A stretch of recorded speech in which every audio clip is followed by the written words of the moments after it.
Yes.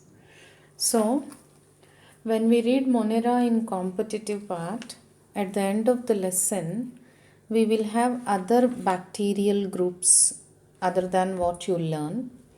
So we have a number of them where student usually confuses to remember them.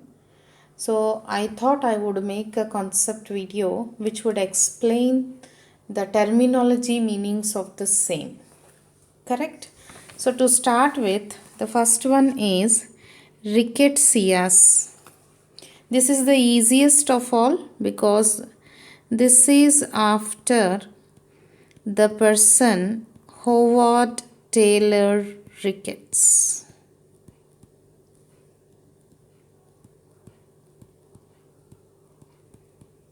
After the name of the person who discovered it. Simple. Then comes chlamydias. The word chlamydo, this is a Greek origin which means a covering, a cloak, or a jacket.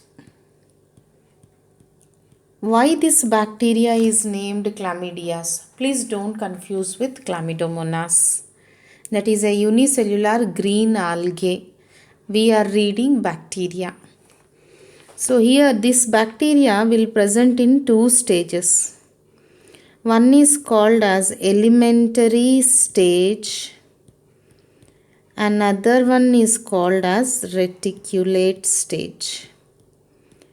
So the elementary stage is the spore stage or infective stage of the bacteria.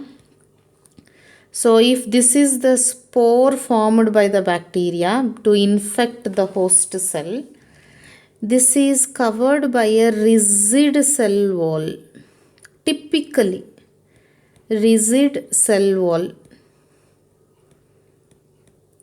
Because of this peculiar covering round the elementary stage, this is called as chlamydias. This will infect the host cell like this. After going into the host cell, it multiplies. Then I call it as reticulate stage. The reticulate stage does not have cell wall. So this is after the elementary stage. We name this genus Chlamydias. For that reason, all of these are genera. Then Myxobacteria. The word myxo means mucus.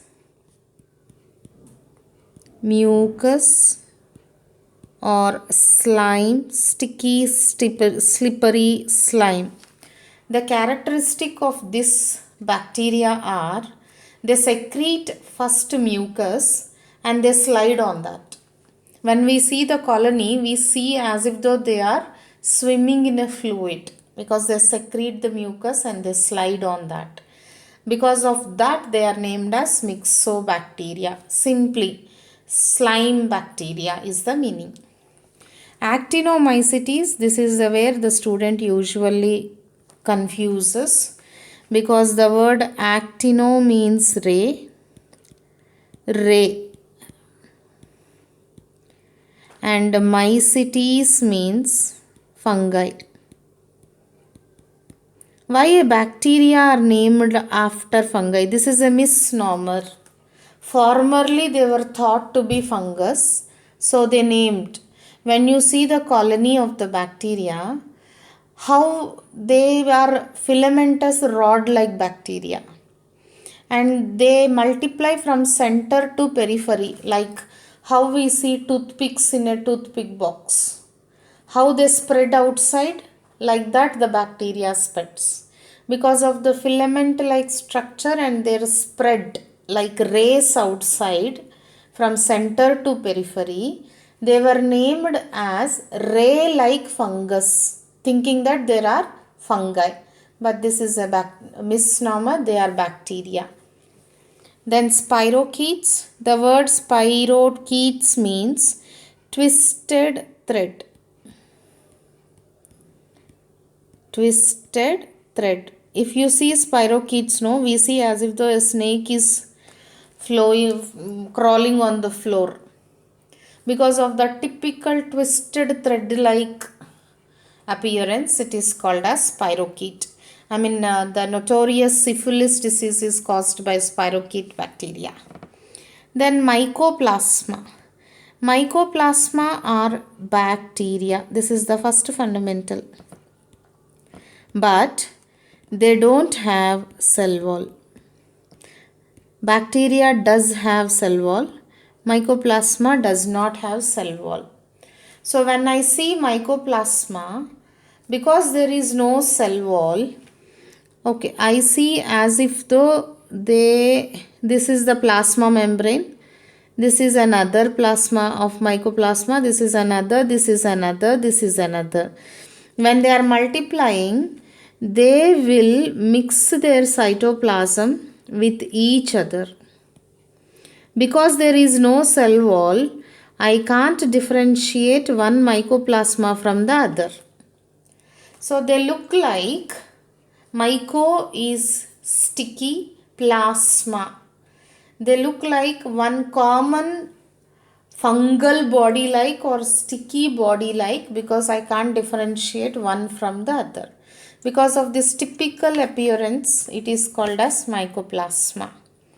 Archaebacteria, the word archae means ancient or long standing because these are the first evolved bacteria when we read evolution of a prokaryotic Monera. They stand the test of the time, we still have them till date. I will do archaebacteria in another concept video. And these are the ways you need to remember them. Rickettsias after the name of the person. Chlamydias because one of the stages are covered with a typical rigid cell wall. Myxobacteria, a bacteria which secretes mucus and slides on that. Actinomycetes, a bacteria which is filamentous and ray-like spread. Because of this, they are called as actinomycetes. Spirochetes, twisted thread, mycoplasma. When they come together, I feel them as a common mycelium-like structure, okay, with the common cytoplasm because I can't differentiate one from the other as they don't have a typical cell wall. Archaebacteria, I shall do it again. So these are the different terminologies we remember.